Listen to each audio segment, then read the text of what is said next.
Hey, welcome back to Dukes on Twitch with a donation deck list from Alex, a Legacy Zoo, I'm going to call it list.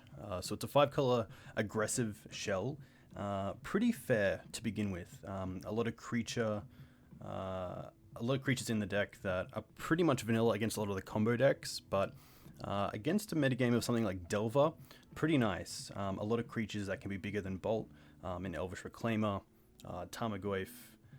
Hexdrinker as well can be really nice against those decks if you line up when you're actually leveling it up well.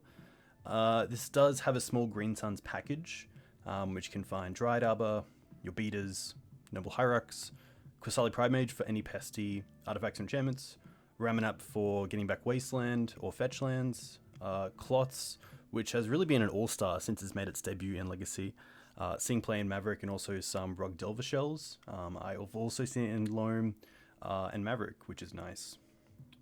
So this deck is definitely always trying to be the beatdown.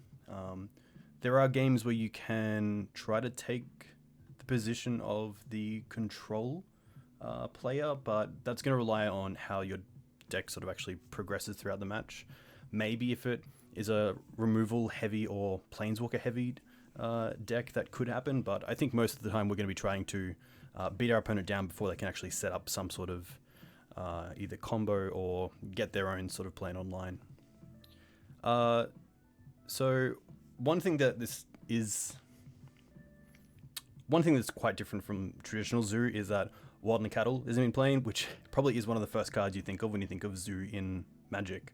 So Elvish Reclaimer most of the time is going to be a 3/4, and in this case it kind of just makes Wild and Cattle a little bit obsolete.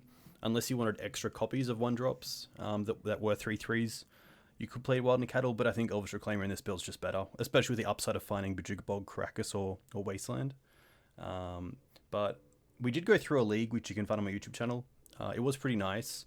I think if we play against a lot of Delver, I'll be pretty happy, especially having Lightning Bolt and Swords of Plowshares.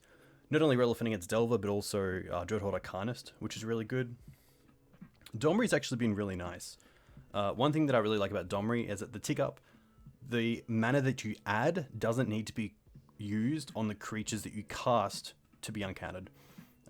So it states, add red or green to your mana pool, and then creature spells you cast this turn can't be counted.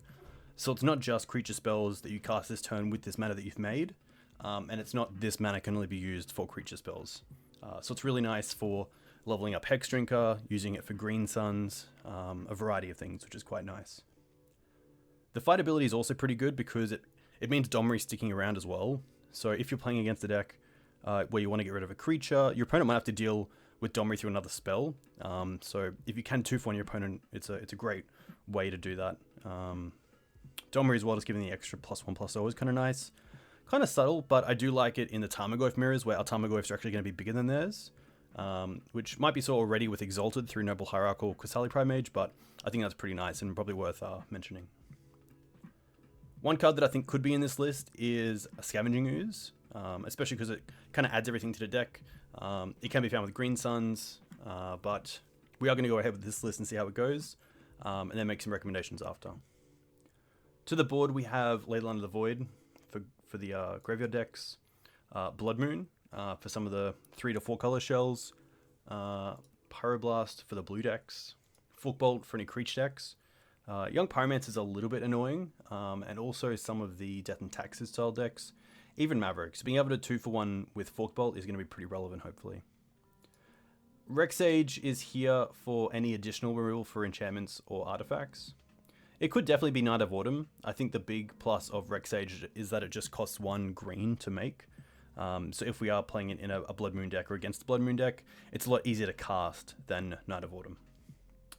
Thorn of Amethyst is an interesting one. Thalia Garden of Thraben could also be an option here. The one thing that I like about Thorn is that you can put multiples on the board and go wide with Thorns, but with Thalia you can't. Thalia, of course, does kind of synergize with the deck nicely, that it's Disruption that also applies pressure, whereas Thorn just sticks around and doesn't actually apply that much pressure. So I could definitely see a split as well, but Thorn's pretty nice. I think that in this deck where it is heavily fair and there's not too much we have against combo, I think the ability for Thorns to be played you know, you can play the whole playset if you actually get them in your hand. I think that's got the edge over Thalia here, because we don't really need the extra beatdown, but we do need the extra hate against combo. So I do like the Thorns. It'll be interesting as well to see if we can maybe get a list together with Thalias and see how that goes. But yeah, that's pretty much it. The last card that I was going to mention was Oath of Nissa, which is quite nice. It's a semi-ponder, which is pretty good. And then, of course, when you're bringing in Blood Moon or you have like a Wasteland start, it's really nice to be able to cast some of your creatures. We are running just the one trop, so having it for extra blue mana for Oko is quite nice. But yeah, I think it's going to be a pretty cool spell. So we'll take us through a league, see how it goes. Hopefully not too fair. Hopefully play against some of the sort of fairer decks of the format to see how it goes. But yeah, looking forward to this. We'll see you in match 1.